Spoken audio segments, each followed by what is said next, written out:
In 1503, Pope Alexander VI accidentally poisoned himself. His body rotted incredibly quickly. He bloated up and turned purple, and then his coffin was made too short, and his legs had to be broken so that he would fit. Through plots, poison, and purpling popes, we will explore the rules and relationships between two early Renaissance popes, Sixtus IV and Alexander VI, and how they secularized the rule of the papacy and forever changed the relationship between the papal and the secular states. Sixtus IV, or Francisco della Rovere, was the Pope of the Roman Catholic Church from 1471 to 1484. Described as far from understanding anything about arms, the mildest of men, by papal curia Sigismondo dei Conti, he made the papacy into an Italian principality, and that suddenly the Pope was involved with warring, killing, and politics. While he may have been a mild man, he attempted to overthrow the Medici family and thus the rulers of Florence, and thus added to the turbulent political atmosphere during his rule, especially through warfare. On occasion, Sixtus even went into battle, such as in a demonstration against the Colonna family of Rome, but more often he made decrees promoting violence in a struggle with the Turkish Ottomans.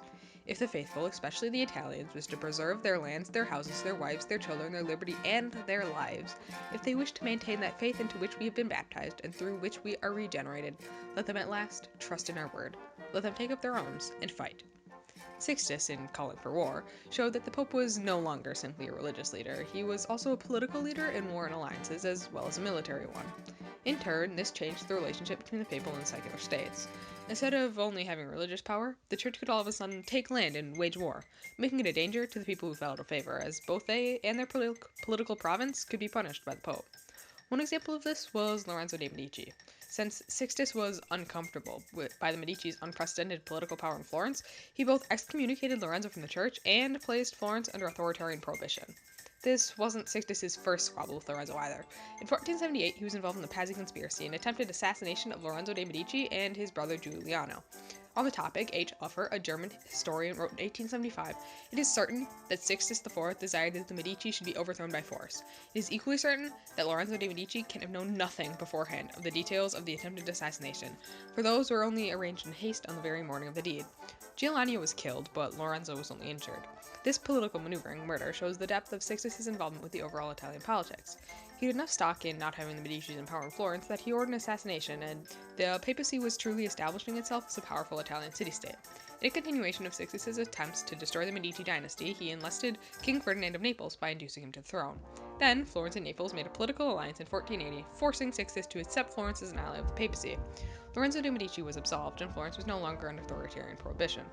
The newly formed alliance, including Florence, Milan, and Naples, quickly fell into a short conflict with the Adriatic city-state of Venice.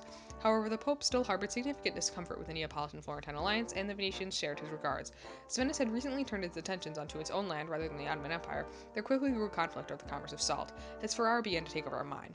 Venice called for the help of the papacy, and there was a manner of disorder throughout Italy as the Colonna took the opportunity to fight with the Della Rovere in Rome, because the papal power was focused on helping Venice.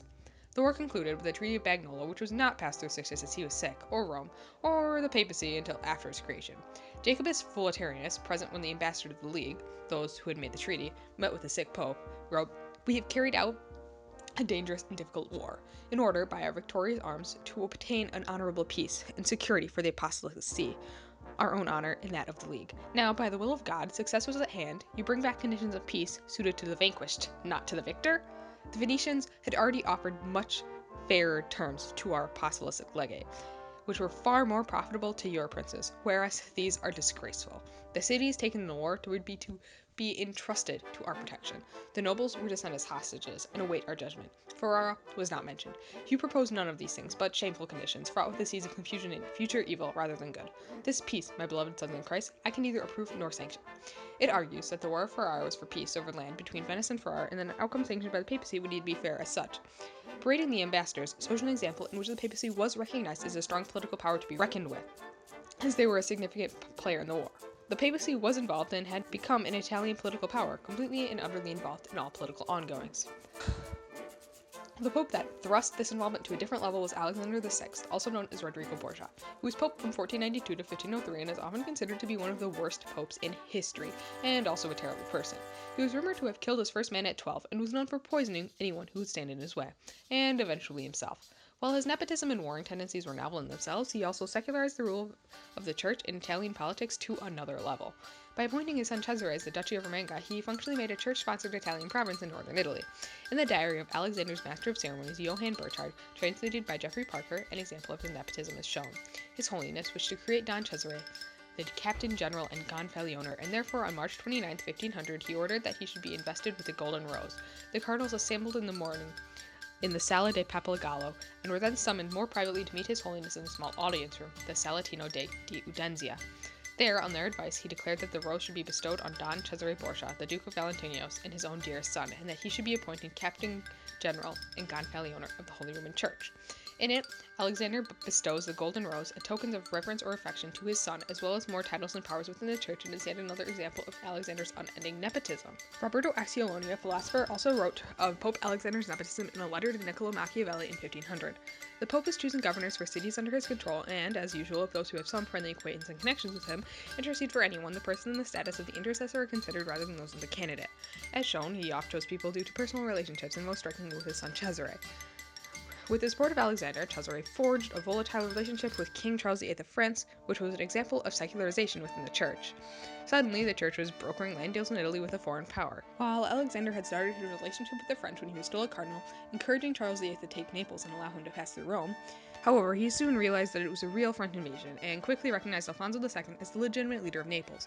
The Papal States were sent into turmoil when King Charles VIII joined with Lodovico Sforza of Milan, and the alliance set out against Rome in 1494. Cardinal Giuliano della Rovere and Lodovico Sforza assembled an army of 2,000 men in Colonna territory to threaten the papal boundaries and prepare a clear passage for the French invasion. Soon the Neapolitan resistance collapsed and the French pressed on, and Naples was captured. Alexander, Venice, Milan, and Ferdinand of Spain finally allied against France.